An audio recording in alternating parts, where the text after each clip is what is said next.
खुदा के खूबसूरत नाम च तुहानूं सारिਆਂ ਨੂੰ सलाम पहुंचे। मैं नवीद मसीह अज सुबह का टाइम है, असी निकले हाँ ताकि किहड़े फुटपाथ ते बेयारो मददगार लोग पै होंदे ने असी उन्हां ते गौर करिए। तो कलाम च लिखा है कि किसी कोल दो कुर्ते ने एक उन्होंने दे देवे जिंदे कोल नहीं गा।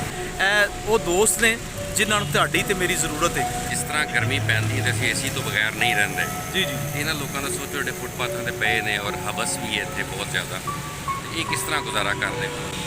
अक्सर बारिश होने लग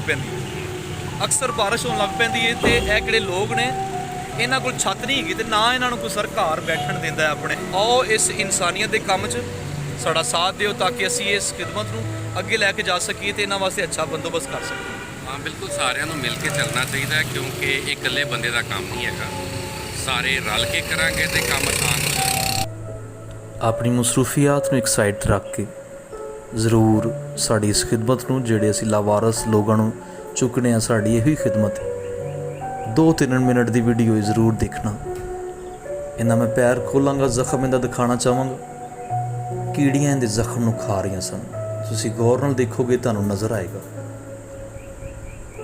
ਅਗਰ ਪੈਰਾਂ ਦਾ ਥਰੜਾ ਹਿੱਸਾ ਤੇ ਉਹਦੇ ਵਿੱਚ ਮੱਖੀਆਂ ਤੁਹਾਨੂੰ ਬਿਲਕੁਲ ਸਾਫ਼ ਨਜ਼ਰ ਆ ਰਹੀਆਂ ਇਹਦੇ ਜ਼ਖਮ ਨੂੰ ਖਾਂਦੀਆਂ ਹੋਈਆਂ।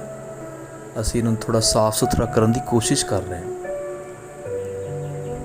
ਵੀਡੀਓ ਨੂੰ ਨਾਲ ਸ਼ੇਅਰ ਕਰਦੇ ਰਹਿਣਾ। ਖਾਬਰ ਅਬਾਸ ਅਸੀਂ ਖਿਦਮਤ ਕਰ ਰਹੇ ਹਾਂ ਤਾकि ਜਿਹੜੇ ਲਾਵਾਰਸ ਲੋਕ ਤਲਾਸ਼ੀ ਗੁੰਮਸ਼ੁਦਾ ਘਰੋਂ ਨਿਕਲ ਆਉਂਦੇ ਨੇ ਤੇ ਉਹਨਾਂ ਨੂੰ ਪਤਾ ਨਹੀਂ ਲੱਗਦਾ ਕਿਉਂਕਿ ਜ਼ਿਹਨੀ ਥੋੜੇ ਅਪਸੈਟ ਹੁੰਦੇ ਨੇ। ਅਸੀਂ ਥੋੜਾ ਸਾਫ਼ ਸੁਥਰਾ ਕਰਕੇ ਇਹ ਦਿਖਾ ਰਹੇ ਹਾਂ ताकि ਕੋਈ ਪਹਿਚਾਣ ਸਕੇ।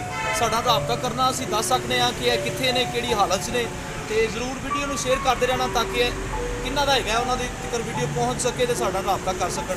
ਕਈ ਦਫਾ ਇਸ ਤਰ੍ਹਾਂ ਹੁੰਦਾ ਹੈ ਇਹ ਖਬਰ ਬਾਸ ਤੇ ਆਪਣਾ ਨਾਮ ਦੱਸ ਰਿਹਾ ਹੈ ਲੇਕਿਨ ਜ਼ਿਆਦਾਤਰ ਲੋਕ ਆਪਣਾ ਨਾਮ ਵੀ ਨਹੀਂ ਦੱਸ ਪਾਉਂਦੇ ਤੇ ਇਸ ਲਈ ਸਾਨੂੰ ਮੁਸ਼ਕਲ ਹੁੰਦੀ ਹੈ।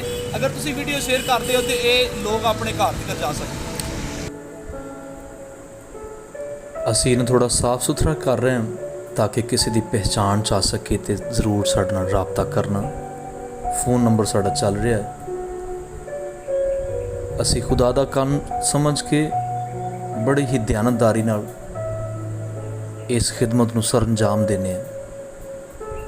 इंसान नूं खुदा ने अपनी छवि ते बनाया है ते खूबसूरत बनाया है। मर्दे खुदा मूसा की दुआ, या रब पुश्त दर पुश्त तू ही हमारी पनाहगाह रहा है। इससे पेशतर के पहाड़ पैदा हुए या ज़मीन और दुनिया को तूने बनाया। अज़ल से अब तक तू ही खुदा है।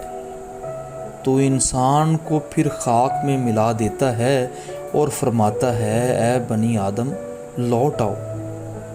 तेरी नज़र में 1000 बरस ऐसे हैं जैसे कल का दिन जो गुज़र गया, जैसे रात का एक पहर।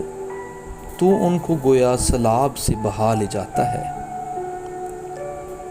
क्योंकि हमारे तमाम दिन तेरे कहर से गुज़रे। हमारी उम्र ख्याल की तरह जाती रहती है।